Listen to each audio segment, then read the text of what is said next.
wabarakatuh. Waalaikumsalam warahmatullahi wabarakatuh.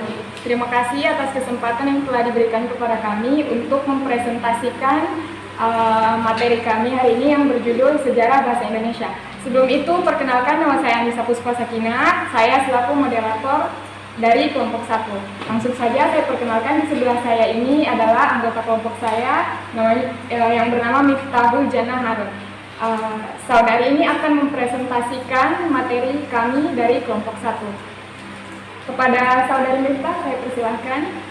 Baik, saya akan mempresentasikan makalah yang dari kelompok 1 yang berjudul Sejarah Bahasa Indonesia.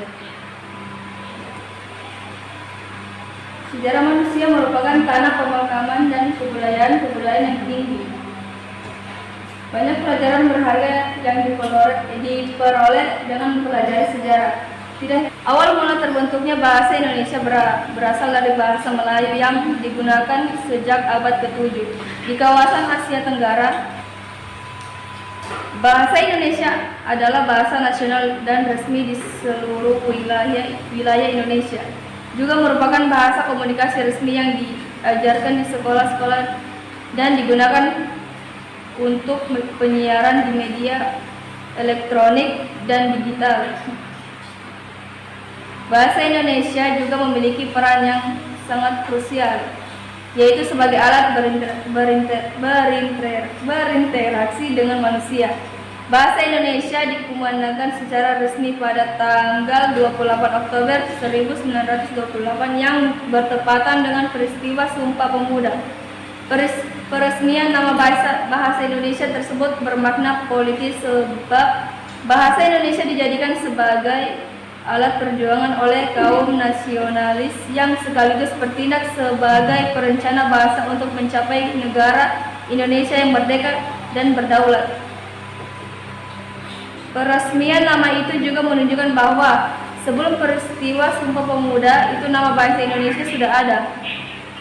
Fakta sejarah menunjukkan bahwa sebelum tahun 1928 telah ada gerakan kebangsaan yang menggunakan nama Indonesia dan dengan sendirinya pada mereka telah ada suatu konsep tentang bahasa Indonesia. Bahasa Melayu sebagai salah satu bahasa yang digunakan sebagai bahasa perhubungan di Kepulauan Nusantara. Sejak abad ke-7 Masehi, bahasa Melayu kuno yang menjadi cikal bakalnya dan digunakan sebagai bahasa berhubungan pada zaman Kerajaan Sriwijaya. Selain sebagai bahasa perhubungan, bahasa Melayu berfungsi sebagai bahasa kebudayaan, bahasa perdagangan, dan sebagai bahasa resmi kerajaan. Bukti-bukti sejarah seperti prasasti Kedukan Bukit di Palembang bertahun 684, prasasti Kota Kapur di Bangka Barat bertahun 686, prasasti Karang Brahi antara Jambi dan Sungai Musi bertahun 688 yang bertuliskan Prai Nagari dan berbahasa Melayu kuno memperkuat dugaan di atas. Selain itu, prasasti Gandasuli di Jawa Tengah bertahun 632 dan prasasti Bogor bertahun 942 yang berbahasa Melayu kuno menunjukkan bahwa bahasa tersebut tidak saja dipakai di Sumatera tetapi juga dipakai di Jawa.